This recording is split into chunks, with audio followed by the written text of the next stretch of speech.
My dear students, I am Dr. Manzoor Alak. I am extending my warm welcome to you for today's topic, the lag operon. Lag operon को समझने से पहले हमें gene expression and regulation के बारे में थोड़ा light डालनी है। तो इससे पहले हमने डीएनए के बारे में पढ़ा है, डीएनए का जो स्ट्रक्चर हमने समझाया है, डीएनए की सीक्वेंस से हमने पढ़ाया है, न्यूक्लियोसाइड्स, न्यूक्लियोटाइड, वो हमने सब कुछ क्लियर किया है। और यहाँ पर जो है जीन एक्सप्रेशन रेगुलेशन के बारे में थोड़ा स्लाइड आपको इंट्रोडक्शन देंगे, तब हम लैग ऑपेरॉन स्टार्ट करेंगे। तो जीन एक्सप्रेशन को होता है क्या होता है कि आपको पता है कि इंसान में या कोई बर्ड में या कोई प्लांट में जो ये इनहेरिटेंस होती है, जो प्रोजीनीज में पहुंचती आती है, वो जीन्स के जरिए हो जाती है। वो आपको क्लियर है, यानी किसी को एबिलिटी ज्यादा होती है, इसका मतलब कोई जीन उसको एबिलिटी का होता है जो उसको एक्सपर्ट होता है।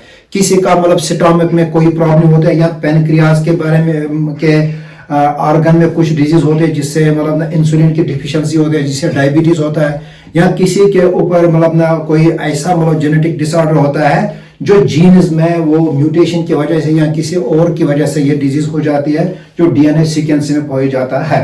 तो जीन एक्सप्रेशन क्या है, यानी जो जीन है वो हमारे कैरेक्टर्स को एक्सप्रेस करता है, वो हमारे कैरेक्टर्स को एक्सप्रेस करता है। उसमें बहुत सारे कैरेक्टर ऐसे होते हैं कि जो अच्छे होते हैं, ऐसे ऐसे बहुत सारे कुछ ऐसे कैरेक्टर हैं जो अच्छे नहीं होते हैं, ऐसे भी होते हैं कि जो किसी डिजीज को एक्सप्रेस करते हैं। तो अब ये लमसम में जो हम बताना चाहते हैं कि जो जीन होता है ये किसी प्रोटीन को एक्सप्रेस करता है, उसी हिसाब से हमारे जो कैरेक्टर्स आगे एक्सप्रेस हो जाते हैं। ये दोनों में हो जाता है, ये यूकैरियोट्स में भी होता है और प्रोकैरियोट्स में होता है। जिस तरह हमने पहले पढ़ा था कि जो प्रोटीन सिंथेसिस, हमने अभी अपलोड वो टॉपिक हमने नहीं किया है, जो प्रोटीन सिंथेसिस होता है उसमें जो पहला जो सेंट्रल डॉगमा हम कहते हैं कि उसमें ये जो ये न्यूक्लियस होता है, यहाँ पर आप ये डीएनए आप देख रहे हो, यहाँ पर ट्रांसक्रिप्शन हो जाती है, यहाँ आरएनए बन जाता है, एमआरएनए, ठीक है। एमआरएनए के बाद यहाँ पर प्रोटीन बन जाता है, यानी this is the central dogma of protein synthesis, ठीक है। इसमें बहुत सारे स्टेप्स आते हैं कि ये जीन कैसे ट्रांसक्रिप्ट होता है, फिर ये एमआरएनए क्या बनाता है, कैसे बनाता है, ये एक लंबा चौड़ा टॉपिक है, वो हम आपको उस वक्त क्लियर करेंगे जब हम प्रोटीन सिंथेसिस का टॉपिक उठाएंगे। तो यहाँ पर आपको लैग ऑपेरॉन को समझने के लिए आपको हमने एक कंसेप्ट दिया कि हम न्यूक्लियस में जाएंगे। न्यूक्लियस में यहाँ पर आपका डीएनए है, डीएनए पर जीन्स होते हैं जो ट्रांसक्रिप्ट होते हैं, एमआरएनए बनाते हैं, तो फिर एमआरएनए प्रोटीन बनाते हैं। ये यूकैरियोट्स में और प्रोकैरियोट्स में हमने आपको समझाया। लेकिन जो ये यूकैरियोट होते हैं ये मोनोसिस्टोनिक होता है, ये मोनोसिस्टोनिक होता है, मोनोसिस्टोनिक, यानी इसका मतलब ये है कि इसका जो अलग अलग जो एमआरएनए होता है वो अलग अलग प्रोटीन बनाते हैं, डिफरेंट प्रोटीन बनाते हैं और डिफरेंट कैरेक्टर्स को वो एक्सप्रेस करते हैं। लेकिन यहाँ पर जो प्रोकैरियोट्स होते हैं ये पॉलीसिस्टोनिक होते हैं, पॉलीसिस्टोनिक। इसका ये है कि जिसका जो इसका एमआरएनए होता है वो मुख्तलिफ किस्म के जो प्रोटीन बनाते हैं, ये इसमें एक डिफरेंस है। तो हमें यूकैरियोटिक जो जीन एक्सप्रेशन है वो हम नेक्स्ट टाइम, वो शायद एनसीईआरटी में वो सिलेबस में नहीं है, लेकिन इसमें आपको पता होना चाहिए कि प्रोटीन कैसे बनता है। यहाँ ट्रांसक्रिप्शन हो जाती है। Transcription is the process in which the mRNA is produced, mRNA is formed from the DNA, and this is transcription, while as translation is the formation of proteins from the RNA. So वो central dogma है protein synthesis का, वो हम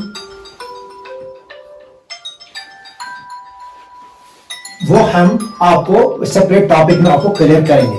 लेकिन आज जो हमें पढ़ना है वो लैग ऑपेरॉन है। It is related to the prokaryotes, ठीक है। तो अच्छी तरह से समझे, ये बहुत ही इंपॉर्टेंट है। ये आपको हर किसी स्टेज पर, हर किसी क्लास में आपको ये फायदा पहुंचाएगा। और नीट के जो एग्जाम है ये डेफिनेटली आपको बहुत इसमें क्वेश्चन भी आ सकते हैं। तो अब ये लैग ऑपेरॉन क्या है, हम इसको समझाने के लिए यहां पर एक बैक्टीरिया है, ई कोलाई एक बैक्टीरिया है। ये लैग ऑपेरॉन जो है ये क्या है, इसका फंक्शन क्या है, तो वो हम आपको क्लियर करेंगे। सबसे पहले हमें पता है कि जो ये ई कोलाई होता है एक बैक्टीरिया है, इसको कल्चर किया जाता है। ये अक्सर हमारे इंडस्ट्री में पाया जाता है और रिसर्च फील्ड में इसको बहुत बार जेनेटिक इंजीनियरिंग में खासकर इसको यूटिलाइज किया जाता है इस बैक्टीरिया को। इसमें क्या ये जल्दी ग्रो हो जाता है और इसके लिए मीडिया भी बहुत ही सिंपल मीडिया होता है जिससे ये फास्ट ग्रोथ इसको हो जाता है। तो अब मसला यह है कि जो ये ई कोला है, इसको जिंदा रखने के लिए, इसको रेप्लिकेशन करने के लिए, इसको अपने प्रोटीन्स बनाने के लिए इसको क्या चाहिए? ग्लूकोज चाहिए। ठीक है, ग्लूकोज। यानी जब भी इसको हम कल्चर करेंगे किसी मीडिया पर, तो उसमें ग्लूकोज का कंपोनेंट जरूरी होना चाहिए। तो ग्लूकोज है, जब इसको ग्लूकोज मिलता है ई कोलाई को, तो ये डेफिनेटली क्या है? ये डेफिनेटली अपनी जो पॉपुलेशन है वो इंक्रीज कर जाता है और रिप्लिकेशन हो जाती है। तो अब आपको समझ में आ गया कि यहां पर ई कोला है, यहां पर हम इसको यहां मीडिया में रखेंगे, यहां पर इसमें हम इसको ग्लूकोज रखेंगे। तो जब इसको ग्लूकोज मिलेगा तो ये फिर उसका जो है जीन एक्सप्रेशन हो जाएगी, ये जिंदा रहेगा। तो अब यहां पर जो है ना लैक ऑपरेंड जो है, ये इसी को समझाने के लिए ये कैसे हो जाता है, ये क्यों हो जाता है, ये किन किन जीनों पर मतलब ना ये एक्ट करता है, ताकि इसमें वो कंपोनेंट बन जाता है जिससे ई कोलाई जिंदा रह सकता है और ई कोलाई की रेप्लिकेशन हो जाती है। तो अब ये लैक ऑपरेंड क्या है? It is the cluster of the genes which express the metabolism of the lactose. यानी जो लैक्टोज होता है, लैक्टोज को कैसे ब्रेक डाउन किया जाता है ताकि ये इजीली एसिमिलेट हो जाएगा ई कोलाई में। तो उसको क्या कहते हैं? Lack operand. लैक ऑपरेंड क्या है? It is the cluster of 7 genes. यानी हम आपको बनाएंगे जो एक स्ट्रिप होते हैं, वो हम अभी बनाएंगे यहां पर। तो it is the cluster of the genes which regulate the lactose metabolism, which is to be utilized by the E. coli for replication, for the production of multiple copies of the E. coli. तो हम आपको अभी ये बनाएंगे कि कैसे होता है। तो अब आपको ये क्लियर हो गया कि लैक ऑपरेंड को शॉर्ट फॉर्म में क्या है? It is the cluster of the genes, it is the cluster of the genes. हमने उसको हम पिपोजिया हमने यहाँ पर शॉर्ट टर्म हम इस्तेमाल करेंगे, वो हम अभी वो स्ट्रिप बनाएंगे जो रेगुलेट होता है और इसका स्विच ऑफ मोड भी होता है और स्विच ऑन मोड भी होता है, जिससे ये लैक्टोज जो है, लैक्टोज का मेटाबॉलिज्म होता है जब ई कोलाई को लैक्टोज के मीडिया में रखा जाएगा। अगर ग्लूकोज मिल गया तो उस वक्त ये मेटाबॉलिज्म नहीं होता है, लैक ऑपरेंड ऑपरेट नहीं होता है। अगर लैक्टोज है तो उस वक्त ये लैक ऑपरेंड। अब हमने जो हमें पढ़ना है इस वक्त, वो ई कोलाई जो है ना, इस चर्चिया कोलाई जो है एक बैक्टीरिया है, इसको जिंदा रखने के लिए ग्लूकोज इंपॉर्टेंट एक कंपोनेंट होता है। ठीक है, ये कैसे इसमें रेगुलेट होता है, इसमें कैसे ये मेटाबॉलाइज होता है, ये कैसे ये ग्लूकोज बन जाता है, गैलेक्टोज बन जाता है, जिससे ई कोलाई जिंदा रहता है। उस प्रोसेस को जीन एक्सप्रेशन ई कोलाई कहते हैं या द लैक ऑपरेंड कहते हैं। लैक ऑपरेंड क्या होता है? ये एक स्ट्रिप आप समझिए, ये ई कोलाई में होता है, ठीक है, बैक्टीरिया में होता है।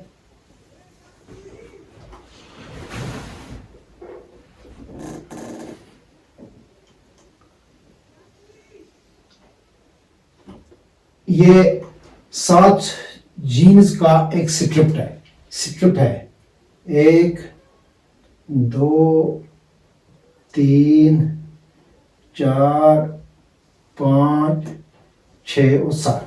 ठीक है, यहां पर आप रखिए पी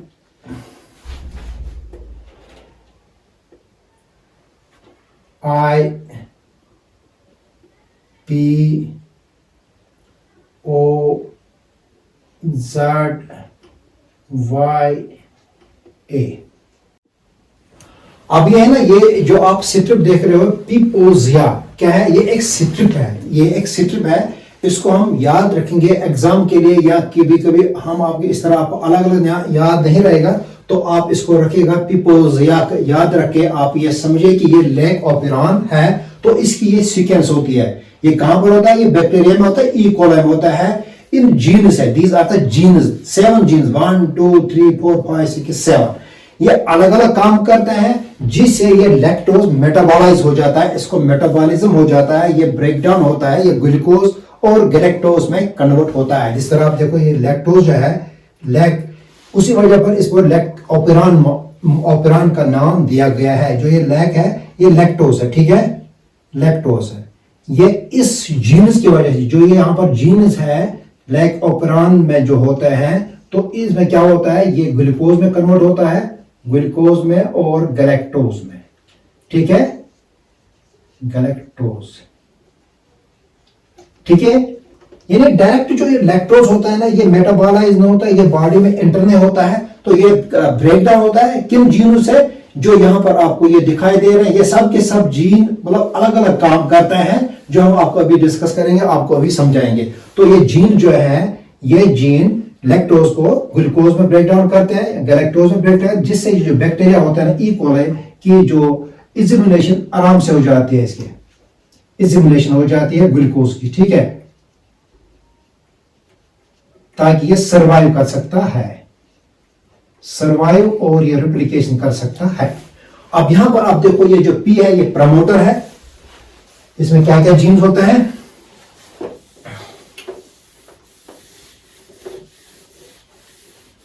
ये जो जीन होता है, ये पहला जो पी है ये प्रमोटर है, प्रमोटर। ये आई जो है ये इनहिबिटर, इनहिबिटर। और यहां पर ये पी हो गया प्रमोटर दूसरा,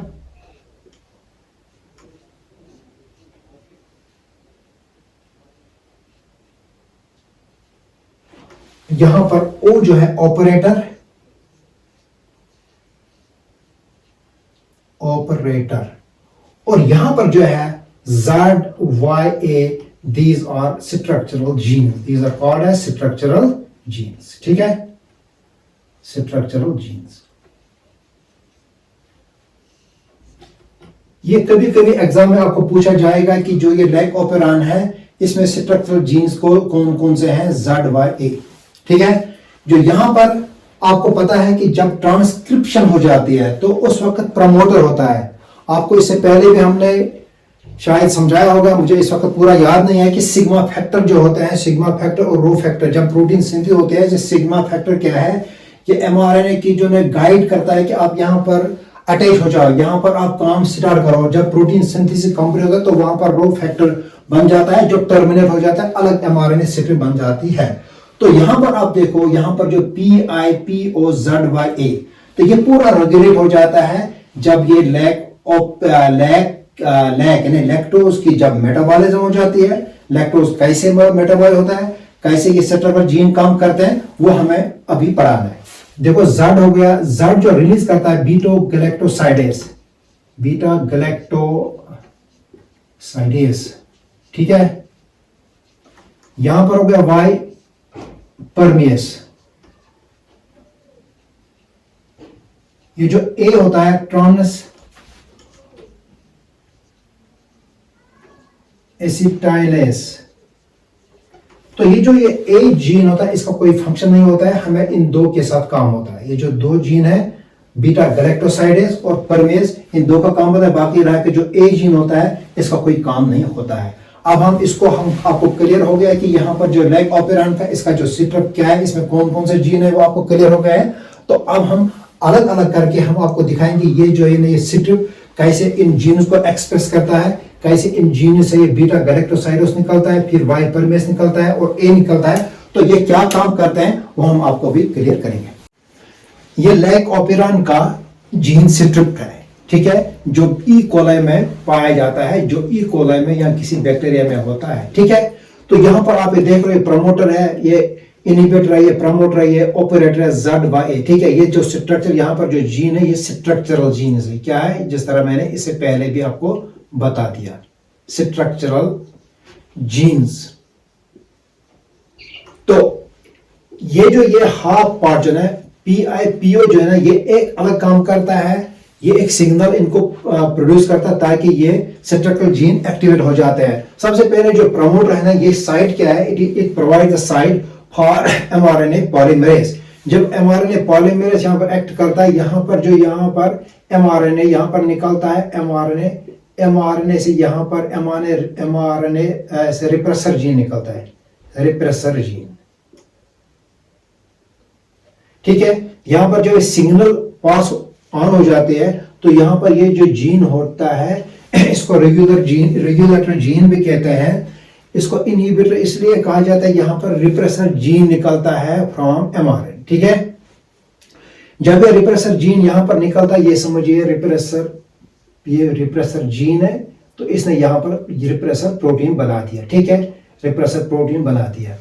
ये जो ये रिप्रेसर प्रोटीन होता है, ये बाइंड होता है, यहां पर ऑपरेटर के साथ, ठीक है। यहां पर रिप्रेसर जो है, रिप्रेसर प्रोटीन जो है, ये बाइंड होता है किसके साथ, ये किसके साथ, ऑपरेटर के साथ बाइंड होता है, ऑपरेटर।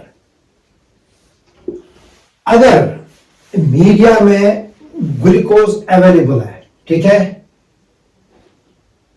ग्लूकोज अवेलेबल है कि जो ये रिप्रेसर जीन होता है ये यहां से स्टक हो जाएगा।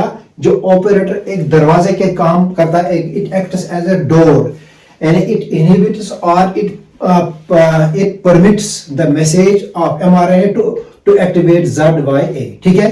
तो यहां पर अगर ग्लूकोज मीडिया में अवेलेबल है तो उस सूरत में क्या होता है कि जो ये एमआरएनए से रिप्रेसर प्रोटीन बन जाता है वो बाइंड हो जाएगा किसके साथ, ऑपरेटर के साथ। तो आगे जो है ना सिग्नल आगे पास ऑन नहीं हो जाएगी। जो एमआरएनए का जो काम होता है, एमआरएनए पॉलीमरेज का जो काम होता है, इनको एक्टिवेट कराना है, क्योंकि ये जीन जो होते हैं ये इंपॉर्टेंट है। These two genes are very important for the metabolization of the lactose and if these genes will provide the signal to these two cytokine genes, they will activate and they will provide beta galactosidase and permease and which are the important enzymes for the breakdown of lactose and its assimilation into the body of the E. coli, ठीक है। E. coli cell में assimilate हो जाता है। तो यहाँ इस सूरत में क्या होता है, ये स्विच ऑफ मोड है। यहाँ पर मैसेज आ गई, यानी जो आरएनए पॉलीमरेज ने टच कर दिया डीएनए को, वहां से सिग्नल पास ऑन हो गई, जहां से पर एमआरएनए इंड्यूसर जो यहां पर है, इनहिबिटर है, यहां से एमआरएनए निकल गया। एमआरएनए से क्या क्या बनता है, आपको पता है कि जो ये एमआरएनए होता है ये प्रोटीन बनाता है और यहां पर ये रिप्रेसर जीन बन जाता है। रिप्रेसर प्रोटीन भी बन सकता है, इसको रिप्रेसर प्रोटीन भी कह सकते हैं या रिप्रेसर जीन। या रिप्रेसर जीन जो है तो ये क्या है, ये यहाँ क्या इसके साथ ऑपरेटर के साथ कंबाइन हो जाता है, जिससे क्या हो जाता है, यहाँ ये ब्लॉक करता है इस मैसेज को, पूरे सिस्टम को एमआरएनए पॉलीमरेज के जो एक्टिविटी है उसको ब्लॉक करते हैं ताकि ये ZYA एक्टिवेट ना हो जाए। तो ये किस सूरत में होता है, जब ग्लूकोज अवेलेबल रहता है मीडिया में। तो ये है, this is switch off mode of lac operon. तो स्विच ऑफ मोड में क्या होता है, स्विच ऑफ मोड में जो ये रेगुलेटर जीन होता है या इनहिबिटर जीन होता है, वहां से रिप्रेसर प्रोटीन निकलता है, रिप्रेसर जीन निकलता है, वो अटैच होता है ऑपरेटर के साथ। यहां पर हो गया ऑपरेटर, जिस तरह मैंने आपको ऑलरेडी बता दिया, ये ऑपरेटर है, यानी इट एक्ट्स ए डोर, ये गेट वॉल होता है। जब ये acts as a gate wall, ठीक है। जब यहां पर ऑलरेडी ग्लूकोज मीडिया में अवेलेबल है तो यहां पर इसके साथ स्टक हो जाता है, तो ये एक्टिवेट नहीं हो जाते हैं, ठीक है। तो इसका मतलब यह है कि ग्लूकोज ऑलरेडी मीडिया में अवेलेबल है, तो ई. कोली अपने हिसाब से इसको इस्तेमाल करेगा, इसको एसिमिलेट करेगा, तो रेप्लिकेशन करेगा, ठीक है। This is switch off mode, ठीक है। दूसरा यह है कि जब आपका लैक्टोज मीडिया में अवेलेबल है, तो आप देखिए, आराम से देखिए,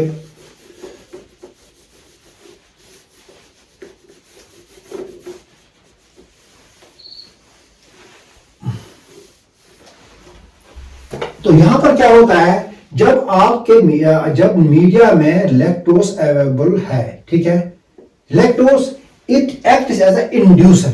ये एक इंड्यूसर है, क्या है, इंड्यूसर। किसका इंड्यूसर है, यानी एमआरएनए पॉलीमरेज के मैसेज को इंड्यूस करते हैं। तो इसका जो गेट वॉल यहां पर होता है, इसको आगे छोड़ता है, ये बाइंड नहीं होता है। इसी तरह आप देखो, यहां पर एमआरएनए निकल गया, ठीक है, ठीक है, एमआरएनए से एमआरएनए रिप्रेसर निकल गया, ठीक है।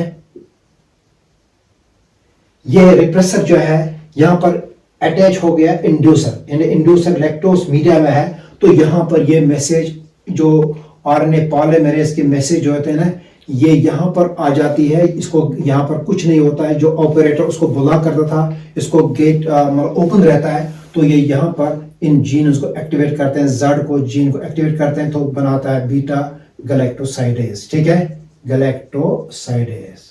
तो इसका क्या काम होता है, इसका ये काम होता है कि ये लैक्टोज को ब्रेक डाउन करता है, किसमें, एक तो ग्लूकोज में, गैलेक्टोज में और ग्लूकोज में, ठीक है। आगे समझ, तो हो गया ना, ये जीन जब एक्टिवेट हो गया, यहाँ पर इंजाइम निकल गया, तो इस इंजाइम से क्या होता है, जो लैक्टोज मीडिया में ऑलरेडी अवेलेबल है, जो अवेलेबल है, तो वो दो कंपोनेंट्स में डिवाइड होता है, लैक्टोज में और गैलेक्टोज में और ग्लूकोज में, जो बॉडी के अंदर इजीली एसिमिलेट हो जाता है। और यहाँ पर ये वाई जीन भी एक्टिवेट होता है। ये वाई जीन क्या करता है, ये परमेस एंजाइम यहाँ पर बन जाता है, परमेस। ठीक है, इस परमेस से क्या होता है, इसमें जो ई कोलाई की सेल होते हैं, ये एसिमिलेट करता है, ये ग्लूकोज को एसिमिलेट करता है बॉडी में, ताकि ये बैक्टीरिया जो है ना, ये बेचारा बैक्टीरिया जिंदा रहे, ये अपनी लाइफ गुजारे। तो यहाँ पर बीटा जो ट्रांस एसिटाइलेज जो होता है, यहाँ पर ये ए जीन भी एक्टिवेट होता है।